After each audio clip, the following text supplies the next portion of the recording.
सिरसौली जो कि सेंटर माना जा सकता है या हेडक्वार्टर माना जाता है सारे फार्मर्स रेवोल्यूशन, तो मैं लिख करके स्टैम्प पेपर पे दे करके कह सकता हूं कि कौन जीतने वाला है। नमस्कार दोस्तों, उम्मीद है आप सब होंगे ठीक ठाक और फिट फाट। हम लोग अपनी सुपर सीरीज चला रहे हैं जिसमें कि बता रहे हैं अलग अलग डिस्ट्रिक्ट में कौन कौन सी असेंबली में कौन जीतने की चांसेस रखता है या पिछले साल उनका क्या हाल हुआ। तो आज हम बात करेंगे मुजफ्फरनगर की।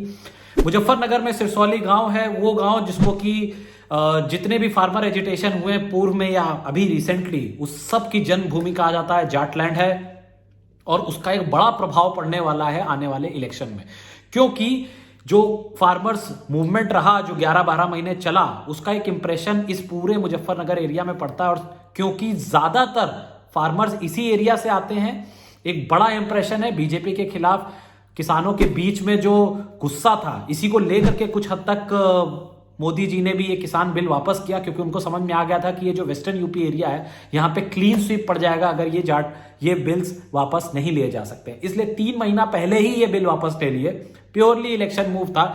कितना भरोसा करेगी जनता, ये तो बात की बात है। लेकिन आज हम शुरू करते हैं मुजफ्फरनगर की सारी सीट्स को देख करके कि कौन कौन सी सीट पे कौन जीतने वाला है। सब कुल मिलाकर के 6 असेंबली सीट्स आती हैं मुजफ्फरनगर में। अब हम एक एक को पकड़ करके इस पे चर्चा करेंगे कि मुजफ्फरनगर में क्या होने वाला है, एसपी गठबंधन या फिर बीजेपी के साथ। सबसे पहले हम लोग बात करते हैं मुजफ्फरनगर सीट की। मुजफ्फरनगर सीट का अगर हिस्टोरिकल डेटा देखेंगे तो आपको दिखेगा कि हर साल, अमूमन हर 5 साल में जो सीटें हैं वो बीजेपी से सपा और सपा से बीजेपी की तरफ घूमती रही हैं।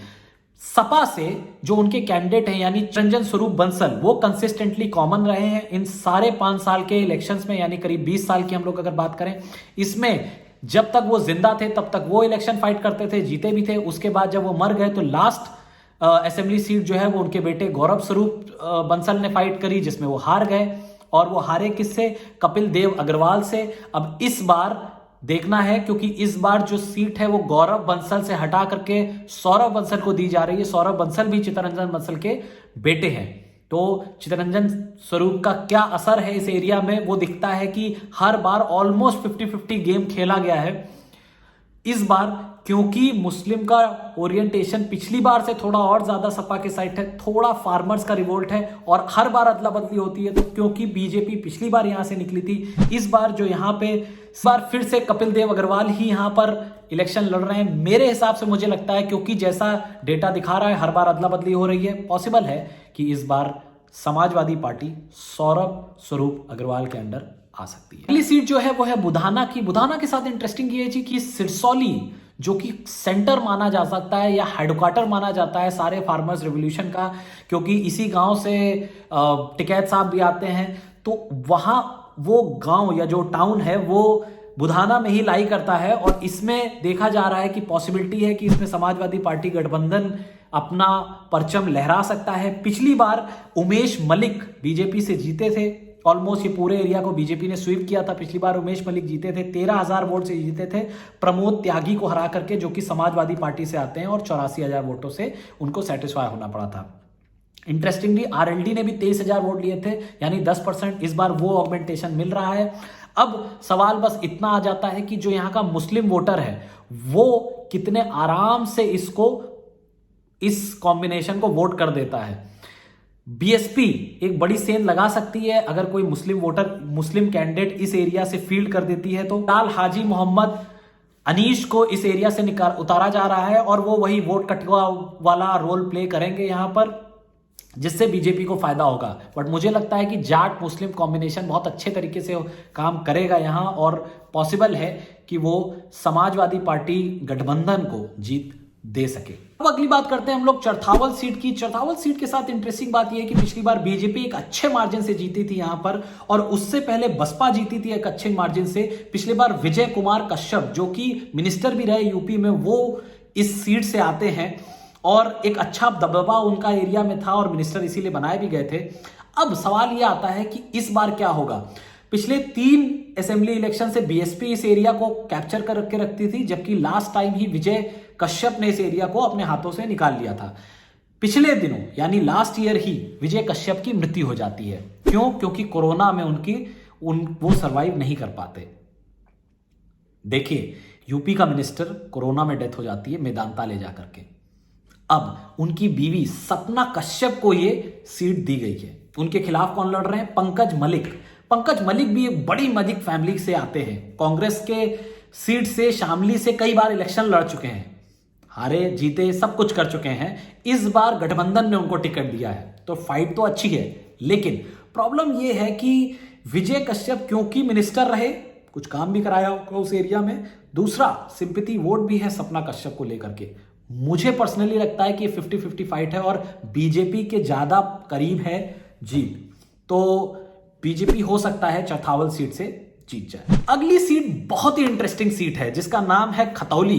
खतौली के साथ इंटरेस्टिंग बात यह है कि हमेशा से यानी कि अगर चार पिछले इलेक्शंस को देख लें तो कहीं समाजवादी पार्टी, कहीं आरएलडी, कहीं बीएसपी, कहीं बीजेपी, सबने अपना अपना शेयर इस एरिया में लिया है।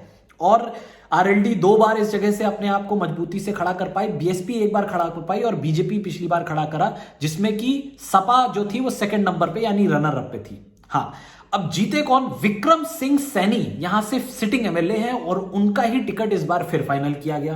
तो मजेदार बात क्या है? मजेदार बात यह है कि विक्रम सैनी जो है वो पिछले दिनों गांव में गए और उनको भगा दिया लोगों ने। इनफैक्ट इतनी थू उनकी हुई कि हर जगह टीवी चैनल्स पे भी चल गया कि भाई गांव में एंटर नहीं कर पा रहे बीजेपी के ये विधायक। तो जिसकी ऐसी स्थिति हो उसका जीतना कितना मजबूती से तय होगा वो देखने वाली चीज होगी। जात लेवल पे सेम कास्ट को रिपीट किया है समाजवादी गठबंधन ने भी, और इसी एरिया से राजपाल सिंह सैनी को वोट दिया गया है। कौन है राजपाल सिंह सैनी? पिछली बार इनके बेटे शिवम सैनी ने इसी सीट से टिकट लड़ी थी, हार गए थे। अभी राजपाल सिंह सैनी है। राजपाल सिंह सैनी के साथ इंटरेस्टिंग चीज ये है कि वो बसपा के साथ बहुत लंबे कार्यकाल से रहे हैं, करीब लंबी पॉलिटिक्स का इतिहास है उनका, और राज्यसभा एमपी भी रहे हैं। अब आए हैं समाजवादी पार्टी का दामन थाम करके इसी बार। तो उनकी एक मजबूती ये हो सकती है कि पुराने आदमी हैं, कास्ट लेवल पे दोनों सेम एंगल प्ले करते हैं। विक्रम सिंह सैनी के खिलाफ एक अच्छा विरोध है वहां के एरिया को लेकर के। तो क्या कहा जाए, मुझे लगता है कि शायद ये सीट राजपाल सिंह सैनी हथिया सकते हैं गठबंधन के लिए, और पॉसिबल है कि उनकी यहां पे बढ़त बन जाए। और ये अगली सीट है, इस पे तो मैं लिख करके स्टैम्प पेपर पे दे करके कह सकता हूं कि कौन जीतने वाला है। मीरापुर। मीरापुर एक असेंबली सीट है जो कि इसी एरिया से आती है। इसमें बीजेपी की तरफ से अवतार सिंह थे जो कि सिटिंग एमएलए थे, और अभी अभी रिसेंटली, मतलब शायद ये 2 दिन पहले ही उन्होंने गठबंधन का हाथ थाप करके उन्हें जेवर सीट भेजा जा रहा है। तो अवतार सिंह तो यहां से आउट हो गए। यहां पे लाए गए एक बाहर के कैंडिडेट जिनका नाम है प्रशांत चौधरी। अब यहां के जो वोटर हैं उनको लग रहा है यार ये तो पैराशूट लैंडिंग कर दी गई प्रशांत चौधरी की। वहीं गठबंधन की तरफ से दूसरे जो कैंडिडेट हैं वो है चंदन चौहान। चंदन चौहान इससे पहले जो मैंने खतौली सीट की चर्चा करी वहीं से थे, रनर अप रहे थे समाजवादी पार्टी की तरफ से। तो पॉसिबल है कि चंदन चौहान क्योंकि वहां से रनर अप रहे थे, यहां पे जीत की अपनी डुगडुगी बजा जाए। क्यों?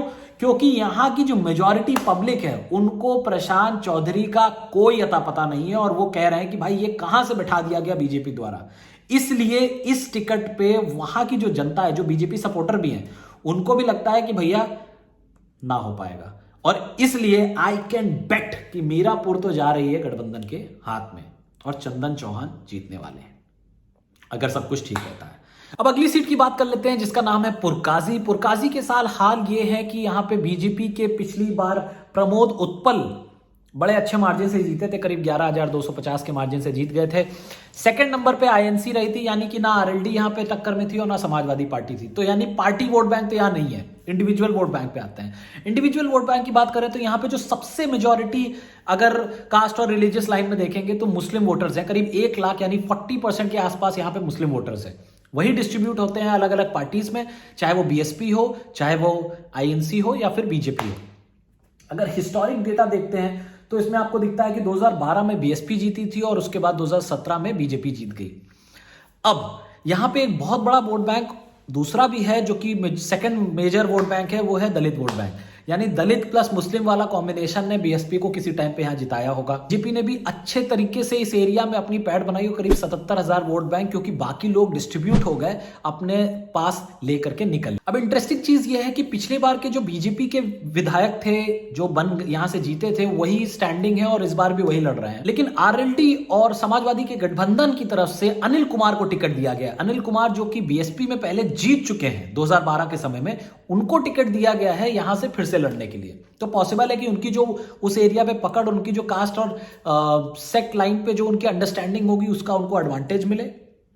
दूसरा चीज ये है कि अनिल कुमार को समाजवादी और आरएलडी के लिए जो मुस्लिम वोटर्स हैं वो वोट करके शायद उनकी स्थिति को मजबूत कर सके।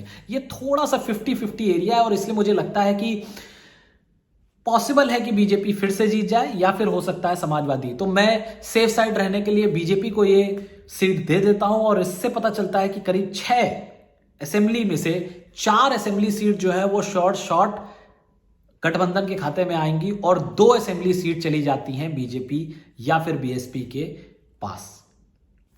इस पूरे सिनेरियो से यह लगता है कि मुजफ्फरनगर में जो फार्मर का इन्फ्लुएंस है वो अगर बहुत अच्छे से प्ले कर गया तो हो सकता है पूरा क्लीन स्वीप भी पड़ जाए या एक आध छोड़ करके मुजफ्फरनगर क्लियर हो जाए।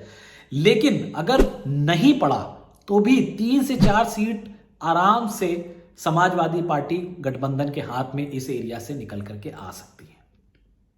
इंटरेस्टिंगली मुस्लिम को कोई भी सीट पर गठबंधन ने वोट नहीं दिया है। क्या कोई इसका एंटी इंपैक्ट होगा?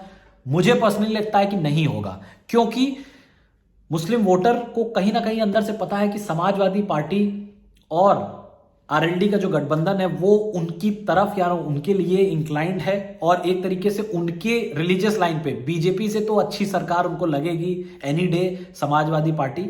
और इसी वजह से शायद स्ट्रैटेजिकली इस पूरे एरिया में जिसमें कि अच्छा खासा मुस्लिम वोटर है उस एरिया में एक भी मुस्लिम को टिकट नहीं दिया गया है आरएलडी और सपा की तरफ से।